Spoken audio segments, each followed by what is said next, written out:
do some testing. You don't have to test everything. You don't have to test like all the time, but do some testing. You won't regret it, and it could save your business.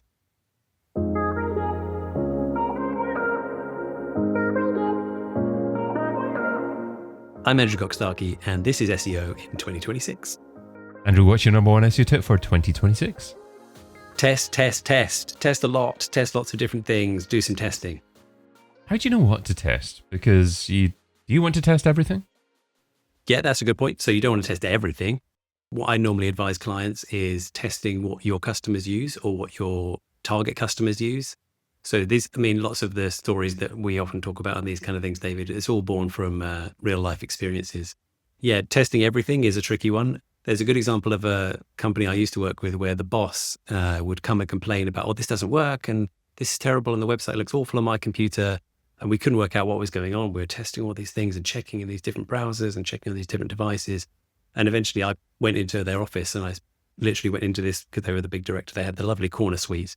And they were using an extremely old version of Internet Explorer, not even Edge. And they had sort of, the magnification set to 150.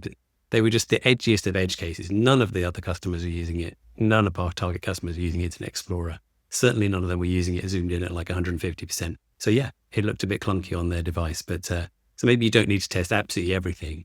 But with analytics and stuff these days, you can see what devices your customers are using. Are they mostly on phones? Are they mostly on desktops? I know everybody these days is saying, oh, it's mobile first. Sure. For most companies and most businesses these days, the majority of your audience is going to be on mobile, but not for all companies. I work with lots of B2B companies where they're talking to, an HR team who are based in an office and they're all on desktops. And that's where all their business comes from. And that's where all their conversions come from. So you need to be testing and looking at things the way your customers would look at.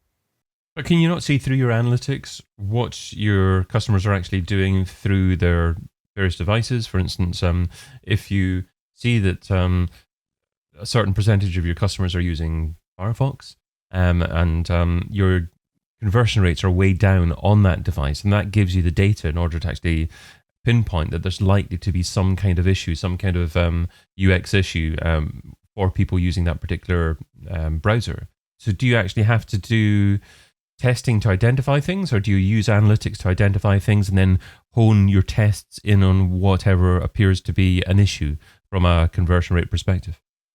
Yeah, so there can be things that can be, a problem across multiple devices. So if your conversion rate is, 3% across all devices, then everything seems to be fine. So that's where you need to do some testing, because it could be that you could up your conversion rate by, another 2 or 3% if you could fix this one issue. There's some friction in the checkout process. There's a button that doesn't quite work. There's a process that's a bit clunky. Those are the kind of things where you'll still get a conversion rate and things will still work and your analytics will show this is working and it's all fine, but you could still make it better. And that's the kind of, I guess there's that sort of difference between testing for functionality and does it work, like kind of QA testing, and then that sort of A/B testing or like split testing that, SEOs get very interested in, where, you want to test the red button against the blue button is the silly classic example, but those kind of things where you can not just test, is it working, but test, can we make it better? Like, what if we tweak this? What if we change this? And if you can't find anything obvious in your analytics, obviously as an SEO, you don't want to be led by your own curiosity necessarily. Whichever color of button is more likely to convert better. So how do you make an educated guess as to what test is likely to be the best test to try initially? So you can look at competitors. So like, are your competitors doing things that you're not doing? And then that doesn't necessarily mean that they're doing it better. They could be doing it worse. You can test those kind of things. SEO and digital marketing is always moving on, like those kind of expectations of what people want to happen, what people expect to happen, those kind of user patterns and user behaviors, moods and types of people shift and demographics shift. Like, the way that my kids browse the internet compared to the way my parents browse the internet is very different. So, people's expectations and people's requirements change over time. So you can start to build up a good idea of those kind of things to test from that kind of stuff. And I think, I don't want to disagree with you, David, it's always a bad idea, but curiosity is a good thing. I think if you think, well, I wonder if this would work. And if it's, not a completely suicidal idea and you can test it in a small way, then test it. Like, find the data to prove it. Like I always, when I work with clients, they always say, oh, what should we do about this? And I have very strong opinions. I mean, I'm a middle-aged white man. I've got lots of opinions, but I prefer to like back them up with data. So I can say, well, I think instinctively my response is, we should probably do this. I tell you what, we should probably test it, just because I've assumed that this is probably the right thing to do because I'm a wily old, gnarled digital marketing veteran. I might be wrong. I quite often have. And of course, there are many different sources of data. You can get data from your analytics, from your own internal data, but you can also be talking to your customers as well. And how important is testing involving customers face to face, or at least seeing what they're doing in real time and perhaps getting real time feedback on what they're actually doing on your site? Oh, there's some fascinating stuff with that kind of stuff. So I've been lucky enough to work with some really good QA teams who have this, because back in the day I thought, testing would be like, oh, well, I'll just log on in my browser and I'll click all the buttons and see if it works. When you work with proper QA teams, you have proper processes written down, like, you will clear all your browser history, clear all your cookies so that you're starting like a brand new user would every time. And you're going to do it on this device. And then literally very meticulously broken down step by step. You will scroll this much, you will click on this button, you will do these. It's really like to an nth degree. Like, as a old school digital marketer, I was kind of rolling my eyes thinking, do you really need that? Like, how detailed do you have to be? And the number of times they would find things where, because you're so familiar with your website and your customers, you think, oh, well, they'll be able to find it. It'll be fine. But if you don't have, a dedicated QA team, it seemed maybe a little bit out of reach, but it doesn't have to be. Like, one of the best ways that I found to test stuff is to like go to a cafe. And if you find somebody who's, sitting there on their computer, you say, I'll pay for your coffee. Would you mind just testing this for me? Go to this website. You give them the website address and that's it. Nothing else. You just say, look, I want you to go to this website and imagine you want to buy whatever it is, the new product you just released, the green iPhone. That's it. Go to davidbain.com and try and buy a green iPhone. And then you've got to shut up and just say nothing and watch. Oh my goodness, it is enlightening. The number of times that you see people just, and you're inside, you're screaming because you're like, it's so obvious. I built this beautiful like user flow for you and did it. And as soon as you put real users into it, they never go the way you really expect them to. They kind of go to the search bar or they'll click on things that pop up on the homepage and they're easily distracted and they can't find the thing that you think is so blindingly obvious. It's really enlightening. So you don't have to have a huge QA team. Just go down to a coffee shop, be prepared to put a few quid into a few cups of coffee and just ask people really basic questions. Can you find the red ducks on this website? And then they can't. And then you're like, oh, damn it. So you're an SEO consultant, obviously in the job title SEO. How relevant are all these testing tasks to SEO, and what impact, measurable impact, does it actually have on SEO success? So it's interesting because I find that the longer I'm in SEO, the more I'm kind of doing lots of other things that aren't necessarily strictly SEO. Because back in the day, I used to think, it's my job to just liberally sprinkle as much traffic onto your website as I possibly can. I'm going to make you rank number one on Google. Your traffic is going to go from this much to 3 times as much overnight. Yay, what a great job I've done. And it's so much more than that, because it's like, if I can keep your traffic the same, but increase your conversion rate by 10%, that's better, right? Then everybody wins. You're happy with that. And I think that kind of stuff is really important, because if you're getting the wrong kind of traffic and they're just kind of bouncing off and having a terrible experience and they're not finding what they want, those aren't your customers. And I think, if in SEO, you're kind of just thinking your job is just traffic, you're kind of missing the point. It's like, for most of my customers, they're always really like, they kind of see all these reports about, I've got this DA rating and I've got this many rankings. And it's like, what are you going to do as an SEO? And they want to hear me say, they're conditioning themselves to hear me say, I'll get you more traffic. And I always kind of push back on that now a little bit. And I'm like, well, what if I kept the traffic the same, but your revenue went up? Then are you happy? So you mentioned traffic a couple of times there, and I think many SEOs nowadays would probably focus on visibility potentially rather than traffic, because many people who consume content aren't necessarily going to go to a website as well. So this testing conversation, how does it relate to content being found on AI search engines, on ChatGPT?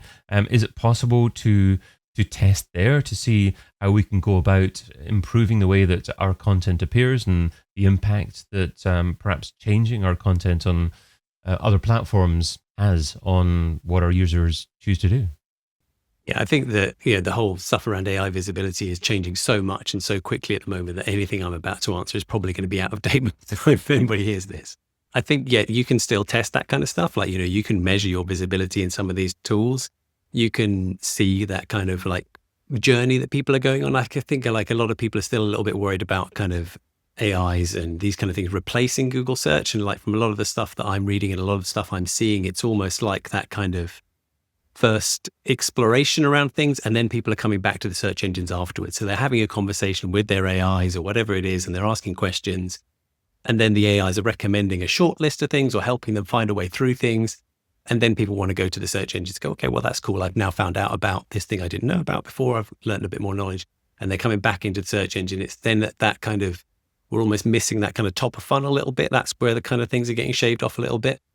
And so then you want to then find your content to match into those parts where they're then joining in the journey a little bit later, where they're coming to, okay, well, how do I do this kind of, I've now found out about this thing I didn't know anything about before. And now what do I want to know next? And that, all this kind of stuff that people are talking about query fan outs and also ask.com. Everybody uses this kind of tool that Mark Gleb's cookbook, which is great for this kind of stuff. It's finding those things that your customers are going to ask next. So I think that's probably less about testing and more about kind of positioning and researching around your content and what you need to do around that.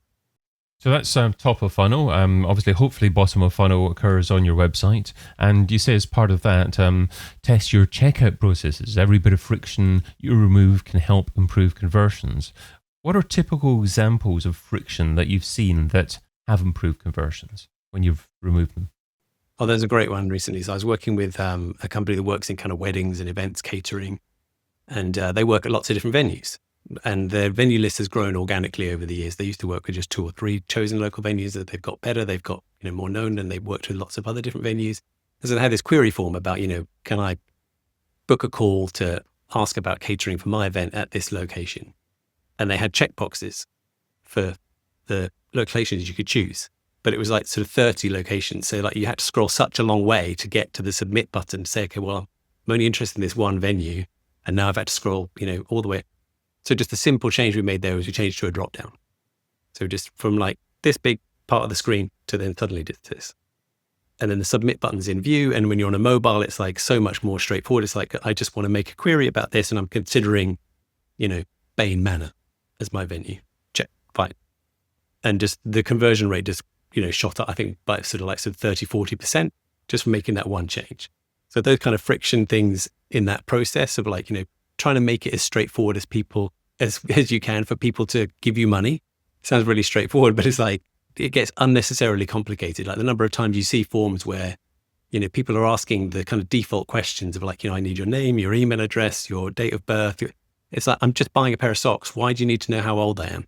It's like, I know you want that for your marketing things, but shift that to later. Give me the money. I want to give you the money now to buy the socks. And if you want to demographically target me later because you want to know my age, put that in your email follow-up stuff, ask some more questions, all those kind of things. Don't make it difficult for me to give you money. Just remove all that kind of friction, take it out. Absolutely. Another example you give is quite often best products can perhaps be hard to find. So if you operate in e-commerce, if you sell different seasonal products, how do you identify when to shift your upper menus or your navigation within your pages about to ensure that the most relevant products are uncovered as easily as possible? Yeah, some of that is just experience from in the business and things. So again, I'll work with other companies who have a big sort of push around Christmas. And actually lots of them are starting to push Christmas now, as of sort of end of July, really. So we're sort of talking in September, October time. And, as a parent, I'm desperately trying not to think about Christmas because I've tried to put it off as long as possible.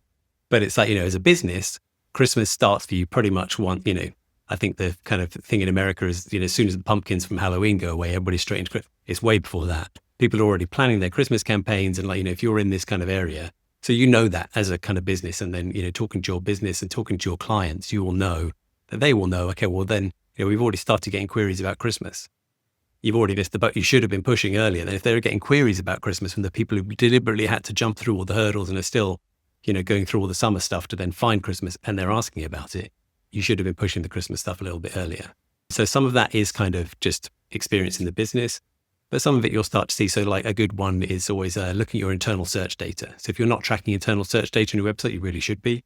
But if people are going to the search function on your site and looking for, I don't know, woolly jumpers when it's 90 degrees outside, they're planning in their head for their winter wardrobe, and you need to be there where they're ready for it. So I think, it's that kind of balancing act of like, wanting to be selling the stuff that everybody wants right now, but being ready for when they kind of switch over. And that switch can go really quickly, like particularly in the UK where the weather changes at the drop of the hat. We've gone from beautiful summer sunny days, quite nice and sunny today, but suddenly the temperatures drop by sort of like 10, 15 degrees. Those kind of things shift. So there's never a kind of hard and fast rule of like, right, this is the cutoff date. So I think, it's some of it is experience, some of it is kind of looking at those kind of clues in data, like, search data. Google Trends is always a great one to look at for that kind of stuff. Like when does that switch over take place from like when people stop looking for sunglasses and start searching for woolly gloves? Those kind of things can give you clues into that kind of stuff too. Andrew, what's the key takeaway from the tip you shared today? My key takeaway for SEO in 2026 is do some testing. You don't have to test everything. You don't have to test like all the time, but do some testing. You won't regret it, and it could save your business. Andrew Cock-Starkey is founder and SEO consultant at Optimize. Find out more over at optimize.com. Andrew, thanks so much for being part of SEO in 2026. Thanks, David. I've been your host, David Bain. Get your copy of SEO in 2026, the book, over at SEOin2026.com.